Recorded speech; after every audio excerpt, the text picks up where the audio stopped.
So I had a real estate buyer call me yesterday because I have a new listing listed. I talked about this in my video yesterday, but I had one buyer call me last night and say, hey, and it's somebody that's called me in the past, just an unrepresented buyer in the past, and said, hey, can you show me this new listing of yours? We'd really like to see it. And so I went through my regular questions, have you guys been pre-approved? What type of a mortgage are you pre-approved for? And have you started working with an agent since we spoke in July? It came up on my phone, so I knew the last time I talked to them. And they were like, we actually have started working with an agent. I'm like, great. So, and actually she said, that agent sent us the property disclosures for this property. I'm like, awesome. So call the agent, and I'm happy, I'm super accommodating. I'm happy to make arrangements for you guys to see it. She's like, well, I just don't want to drag him all the way out to the property to see it. And I was like, yeah, but that's what your agent gets paid for. So as the agent for the sellers, I actually take a portion of the commission that I've negotiated with my sellers and pay that agent. And that's part of the job that they get paid for, is to come out. So I thought I would go over, because maybe some agents are not doing this, but the responsibilities of a buyer in a buyer contract.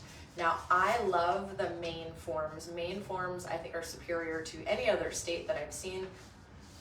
Not that I'm super experienced in every state, but they really are great. So on the main forms, it spells out buyer responsibilities. And buyer responsibilities include work exclusively with the agency, refer all properties of interest, and conduct all negotiations through the agency for any property of interest to the buyer. Pretty cut and dry, and that's what you're paying the agency to do, or somebody's paying the agency. Furnish the agency with necessary personal and financial information to verify the buyer's ability to purchase. Again, that's providing your pre-approval to your agency. Consult with the agency before visiting open houses, contacting any other agency or for sale by owner properties to avoid confusion over the agency relationship or misunderstanding about liability for commission. Interesting. Make independent investigation and determination that the neighborhood amenities and non-property related issues meet the buyer's needs. Request in writing that the agency investigate or verify specific issues and receive agency's agreement to do so.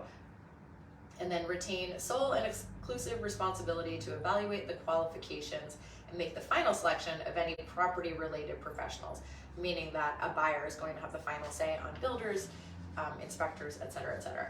So after fielding that call and talking to my broker a little bit about it, because I'm like, are buyer agents even telling their buyers what their responsibilities are? It's just odd. I was reading this article on Business Insider, and it was super snarky, and if you know me, I love a little snark, especially first thing in the morning. And it also rolls into something we were talking about last week. So really, we have 1.6 million licensed real estate agents in the United States right now. We have 1.2 million members of the military. We have more agents than military members. So that's about 2.5 realtors for every available house on the market. So there's more real estate agents than there are business right now.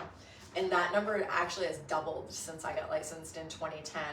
Funny story, I just looked up the numbers, and there was about, I forget the number now, but the number of home sales in 2010 is running right on par with the seasonally adjusted number for 2023 right now, as of July. So we have double the amount of real estate agents, the same amount of business.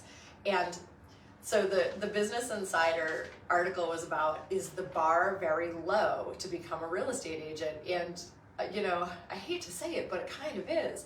You could, if you decided right now that you want to be a real estate agent, you could pay the money, enroll in the classes, and in 3 to 4 weeks, you could have your real estate license and be out there negotiating hundreds of thousands of dollars. So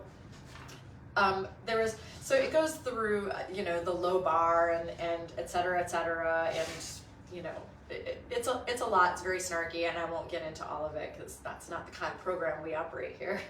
But it did end with saying that a NAR, so National Association of Realtors, commissioned report is actually quoted as saying, the real estate industry is saddled with a large number of part-time, untrained, unethical, and or incompetent agents.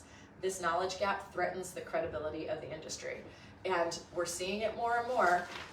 We think that the number of agents will be dropping off here shortly because all of our dues are coming into play, and it's very expensive to be a real estate agent. If you're not selling full-time, then it can become overwhelming, the amount of money that you have to pay to be an agent.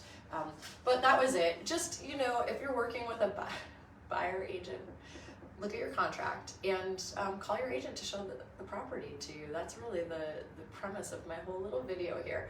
If you've got any questions about buying or selling real estate, please feel free to reach out below and let me know. And I have a little remote control for my phone, but it's not working. I always film this on Facebook Live, so it doesn't work for this, so I still have to get up. Have a great day.